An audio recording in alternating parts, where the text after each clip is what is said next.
যদি আপনাদের ব্যাংকে অ্যাকাউন্ট থাকে, সে আপনাদের state bank of India, Punjab national bank, ICICI bank অথবা এইচডিএফসি ব্যাংক, অর্থাৎ যে কোনো সরকারি অথবা বেসরকারি ব্যাংকে আপনাদের অ্যাকাউন্ট থাকুক না কেন, ব্যাংকে অ্যাকাউন্ট থাকলে এই কাজগুলো আপনারা ভুলেও করবেন না, অন্যথায় কিন্তু আপনাদের বড়সড় জরিমানা হতে পারে।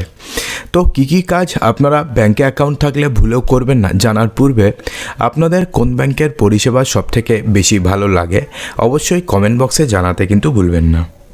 যদি আপনাদের ব্যাংকে অ্যাকাউন্ট থাকে তাহলে সেক্ষেত্রে বেশ কিছু লেনদেন রয়েছে, যে লেনদেনগুলো যদি আপনারা নজর না দেন তাহলে সেক্ষেত্রে আপনাদের কাছে আয়কর বিভাগের নোটিশ আসতে পারে, এবং আয়কর বিভাগের নোটিশ যদি আপনাদের কাছে আসে সেক্ষেত্রেও আপনাদের তো অনেক সমস্যা হবে, সেটা তো আপনারা সবাই জানেন।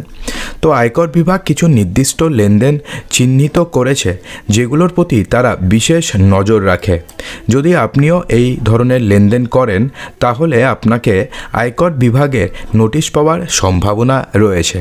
তো বিশেষ কোন লেনদেনগুলো রয়েছে যেগুলোকে আপনাকে করার আগে অবশ্যই একবার হলেও ভাবতে হবে।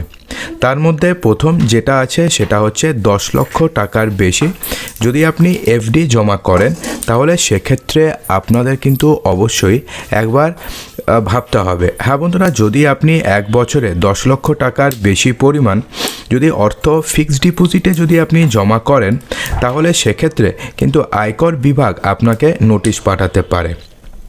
অর্থাৎ একটা ফিনান্সিয়াল ইয়ারে আপনি যদি 10 লক্ষ টাকার বেশি যদি আপনি এফডি করেন তাহলে সেক্ষেত্রে আয়কর বিভাগ আপনাকে নোটিশ পাঠাতে পারে। এই অর্থ একেবারে জমা করুন অথবা আপনি ধাপে ধাপে করুন, ক্যাশ বা ডিজিটাল মাধ্যম সব ক্ষেত্রেই এই একই নিয়ম প্রযোজ্য হবে। বিভাগ আপনার এই অর্থের উৎস সম্পর্কে আপনাকে জানতে চাইতে পারে। তো সেক্ষেত্রে আয়কর বিভাগ আপনাকে বা আপনার এই অর্থ কোথা থেকে আসলো তার উৎস সম্পর্কে অর্থাৎ তার সোর্স অফ ইনকাম সম্পর্কে আপনার কাছ থেকে জানতে চাইতে পারে। বিশেষত যদি 10 লক্ষ টাকা বা তার বেশি যদি আপনি ক্যাশ হিসাবে জমা করেন তাহলে ব্যাংকে সেন্ট্রাল বোর্ড অফ ডাইরেক্ট ট্যাক্সেসকে রিপোর্ট করতে হয়। সেক্ষেত্রে আপনি যখনই ব্যাংকে 10 লক্ষ টাকার বেশি সেভিংস অ্যাকাউন্টে জমা করবেন সেক্ষেত্রে সেই ব্রাঞ্চ সেই নির্দিষ্ট ট্রানজাকশনটাকে সিবিডিটি অর্থাৎ সেন্ট্রাল বোর্ড অফ ডাইরেক্ট ট্যাক্সেসের কাছে রিপোর্ট করতে হবে। ব্যাংক অ্যাকাউন্টে আপনি যদি বড় অঙ্কের ক্যাশ জমা করেন সেক্ষেত্রে আপনাদের কাছে ইনকাম ট্যাক্সের নোটিশ আসতে পারে। হ্যাঁ বন্ধুরা, সিবিডিটি অর্থাৎ সেন্ট্রাল বোর্ড অফ ডাইরেক্ট ট্যাক্সেসের নিয়ম অনুসারে যদি আপনি একটি আর্থিক বছরে কোনো ব্যাংকে বা কোনো সমবায় ব্যাংকে যদি 10 লক্ষ টাকা অথবা যদি তার বেশি আপনি নগদে জমা করেন তাহলে ব্যাংককে এই তথ্য আয়কর বিভাগকে জানাতে হয়। অর্থাৎ কোনো ব্যাংক অথবা কোনো সমবায় ব্যাংকে আপনি যদি 10 লক্ষ টাকা অথবা তার বেশি যদি নগদে জমা করেন তাহলে ব্যাংক সেই তথ্য আয়কর বিভাগকে জানিয়ে দেয়। তবে এই নিয়ম সঞ্চয়ী, সেভিংস এবং চলতি অর্থাৎ কারেন্ট অ্যাকাউন্টের জন্যই প্রযোজ্য। টাইম ডিপোজিট অর্থাৎ যে সঞ্চয় আমানত রয়েছে, টাইম ডিপোজিটের মধ্যে কী হয়, টাইম ডিপোজিটের মধ্যে এফডি হয়, টাইম ডিপোজিটের মধ্যে আরডি হয়, এর ক্ষেত্রে নয়। যদি আপনি নির্ধারিত সীমার বেশি ক্যাশ যদি আপনি জমা করেন তবে কি হবে, তবে আয়কর বিভাগ আপনার কাছে সেই অর্থের উৎস সম্পর্কে ব্যাখ্যা চাইতে পারে। সম্পত্তির লেনদেন, যদি কোনো ব্যক্তি 30 লক্ষ টাকা অথবা তার বেশি মূল্যের যদি সম্পত্তি কেনেন অথবা যদি বিক্রি করেন তাহলে সম্পত্তি রেজিস্ট্রার অফিসকে এই লেনদেন তথ্য আয়কর বিভাগকে জানাতে হয়। অর্থাৎ সেক্ষেত্রে সম্পত্তির যে রেজিস্ট্রার অফিস রয়েছে সে এই লেনদেনের তথ্য আয়কর বিভাগকে জানিয়ে দেয়। এই পরিস্থিতিতে আয়কর বিভাগ আপনার কাছে জানতে চাইতে পারে যে এই বড় পরিমাণ অর্থ আপনার কাছে এসেছে কোথার থেকে।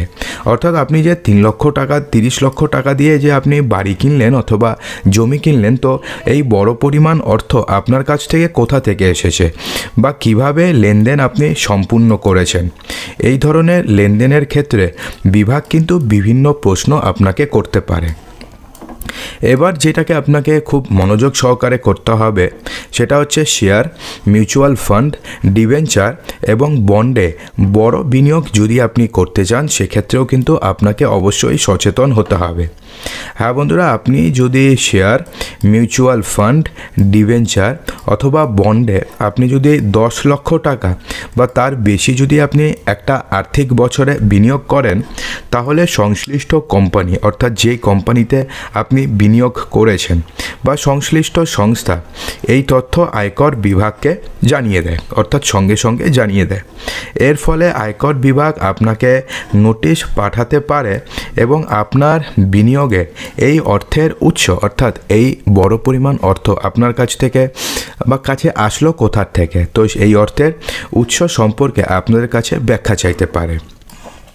এরপরে ক্রেডিট কার্ডের বিল যদি আপনি নগদে পরিশোধ করেন সেক্ষেত্রেও আপনাদের কাছ থেকে ব্যাখ্যা চাইতে পারে আয়কর বিভাগ। হ্যাঁ বন্ধুরা, আপনি যদি ক্রেডিট কার্ড বিল 1 লক্ষ টাকার বেশি যদি আপনাদের হয়ে যায় এবং আপনি যদি এটি নগদে যদি আপনি পরিশোধ করেন তাহলে আয়কর বিভাগ আপনাকে নোটিশ পাঠাতে পারে।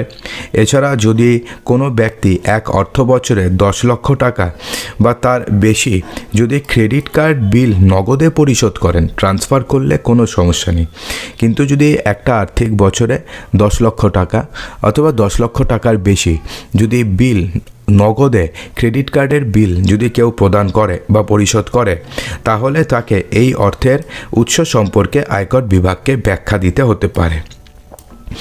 এবং বড় অঙ্কের নগদ লেনদেনে যদি অসঙ্গতি ধরা পড়ে, অর্থাৎ আপনি যদি অন্য কোনো বড় ক্যাশ লেনদেনের যেমন ধরুন ব্যবসায়িক লেনদেনের সাথে যদি আপনি জড়িত হন তবে সেটিও আয়কর বিভাগের নজরে কিন্তু আসতে পারে।